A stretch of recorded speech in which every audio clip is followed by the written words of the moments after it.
Bismillahirrahmanirrahim. Nama saya Bella Dwi Komala. NIM saya 11820200249. Saya dari kelas PAI 5B.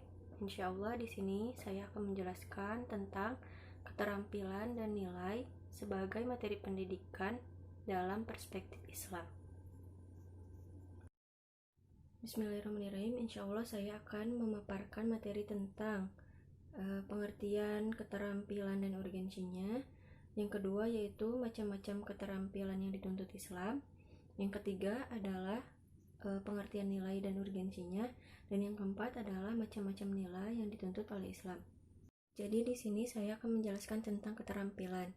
Keterampilan berasal dari akar kata terampil yang berarti cakap dalam menyelesaikan tugas, mampu, dan cekatan. Selain itu, keterampilan juga berarti kecakapan untuk menyelesaikan tugas. Nah, keterampilan yaitu kemampuan untuk menggunakan akal, pikiran, ide, dan kreativitas dalam mengerjakan, mengubah ataupun membuat sesuatu menjadi lebih bermakna sehingga menghasilkan sebuah nilai dari hasil pekerjaan tersebut. Keterampilan secara sederhana adalah kecakapan untuk menyelesaikan tugas.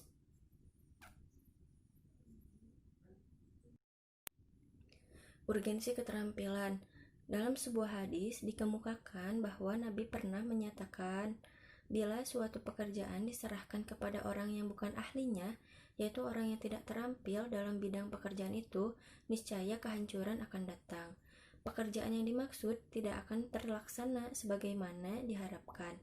Hadis ini secara tegas menuntut agar setiap pekerjaan atau profesi harus dikerjakan oleh orang-orang yang terampil dalam bidang pekerjaan tersebut.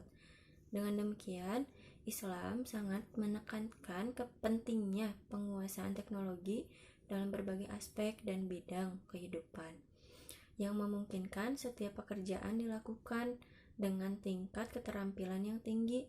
Semakin maju peradaban manusia, semakin tinggi pula tingkat kemahiran atau keterampilan yang dibutuhkan. Untuk selanjutnya yaitu keterampilan yang menjadi materi pendidikan dalam Islam. Manusia sebagai makhluk sosial dituntut agar mempunyai keahlian yang dapat dimanfaatkan untuk kepentingan orang lain. Manusia hidup bukan hanya untuk dirinya sendiri, tetapi untuk menjadi bagian yang berarti dalam sebuah sistem sosial yang terdiri atas banyak orang. Nah, dalam hal ini menarik untuk mengamati pernyataan Nabi sebagaimana diungkapkan dalam hadis, yaitu khairun nas anfa'uhum linnas. Artinya, manusia terbaik adalah mereka yang paling bermanfaat bagi manusia lainnya. Jadi, kita sebagai manusia harus bermanfaat untuk manusia lainnya. Seiring dengan itu, di dalam Al-Quran dinyatakan dalam surat Al-A'raf ayat 10, yaitu sesungguhnya kami telah menempatkan kalian di bumi dan telah menentukan berbagai sumber kehidupan untuk kalian di sana. Hanya sedikit di antara kalian orang-orang yang bersyukur.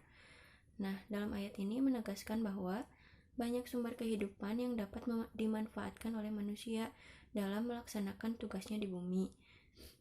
Berarti bahwa banyak pula keterampilan yang dibutuhkan untuk mengaktualisasikan manusia, perlu menggali dan mengembangkan secara profesional. Gitu. Macam keterampilan. Yang pertama yaitu keterampilan diri atau personal, meliputi penghayatan sebagai makhluk Allah Subhanahu wa taala dalam bentuk iman dan takwa. Yang kedua adalah keterampilan berpikir rasional, yaitu keterampilan berpikir kritis dan logis dengan aktivitas yang abstrak pada arah yang ditentukan oleh permasalahan yang harus dipecahkan. Dan yang ketiga yaitu keterampilan sosial, yaitu keterampilan berkomunikasi lisan dan tulisan.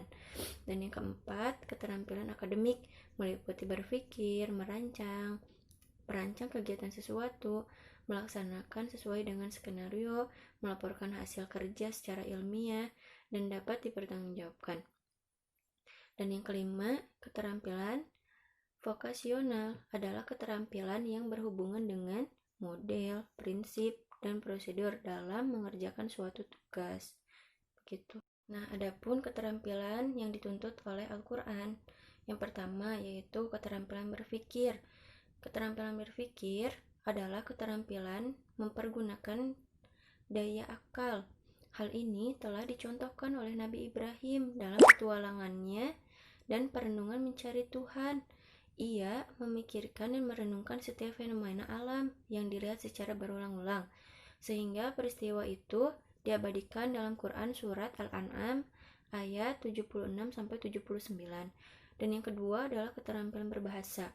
Ada 4 aspek keterampilan berbahasa, yaitu menyimak, al-istima', membaca, al-qiraah, berbicara, at-takallum, dan yang keempat yaitu menulis, al-kitabah. Nah, mungkin segitu keterampilan dalam Al-Quran, keterampilan yang dituntut dalam Al-Quran. Selanjutnya yaitu pengertian nilai dan urgensinya. Nilai adalah kualitas atau mutu dari sesuatu. Masing-masing benda atau peristiwa di jagat raya ini mempunyai kualitas tertentu. Segala sesuatu yang ada mengandung nilai-nilai tertentu. Nah, nilai juga adalah sesuatu yang berharga, bermutu, menunjukkan kualitas, dan berguna bagi manusia. Sesuatu itu bernilai berarti sesuatu itu berharga atau berguna bagi kehidupan manusia.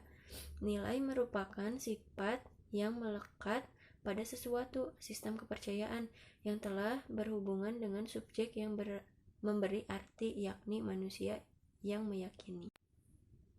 Nilai-nilai yang menjadi materi pendidikan dalam Islam. Nah, Islam adalah agama yang mengajarkan kepada manusia agar menempatkan sesuatu pada tempatnya masing-masing sesuai dengan realitas yang sebenarnya. Persoalan nilai dalam Islam dibahas oleh para ulama di bawah judul akhlak.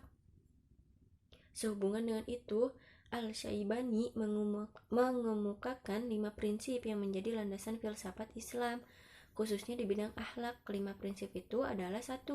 Percaya bahwa akhlak termasuk di antara makna yang terpenting dalam hidup ini.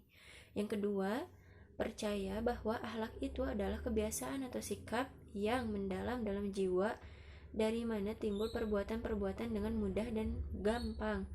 Yang ketiga yaitu percaya bahwa akhlak Islam adalah akhlak kemanusiaan yang mulia.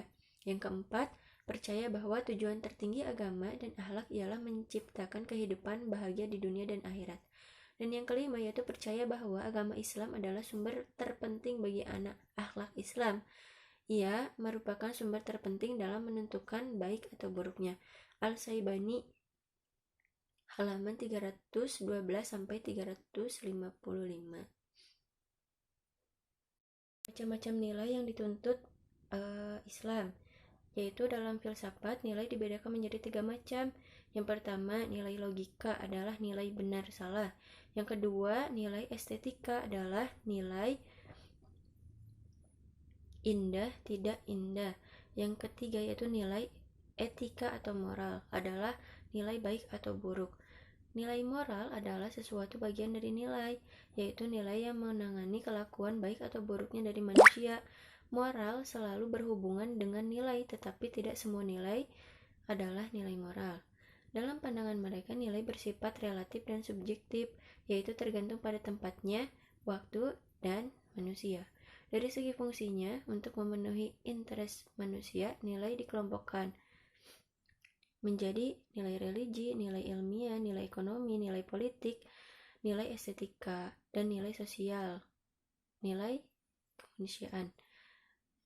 Dari buku Syam halaman 137. Dilihat dari sumbernya, nilai dapat dikelompokkan ke dalam 2 golongan, yaitu nilai agama dan nilai budaya. Nilai agama yaitu nilai yang bersumber dari Tuhan yang ditetapkan melalui wahyu yang disampaikan melalui para rasulnya. Dalam hal ini, menetapkan nilai suatu benda atau perbuatan didasarkan atas ketetapan agama. Dalam ajaran lain Islam, yang menjadi tolak ukur nilai adalah kehendak Allah SWT, bukan kehendak atau selera manusia. Yang baik dan bernilai dalam pandangan Islam adalah segala sesuatu yang dinyatakan baik oleh Allah SWT. Oleh karena itu, patokan baik atau buruknya atau bernilai atau tidaknya sesuatu adalah ketentuan yang terdapat di dalam Al-Quran dan As-Sunnah. Alhamdulillahirrabbilalamin. Pemaparan materi tentang keterampilan dan nilai sebagai materi pendidikan dalam perspektif Islam telah tersampaikan. Mohon maaf atas segala kekurangan dan kesalahannya. Wabillahi taufiq wal hidayah. Wassalamualaikum warahmatullahi wabarakatuh.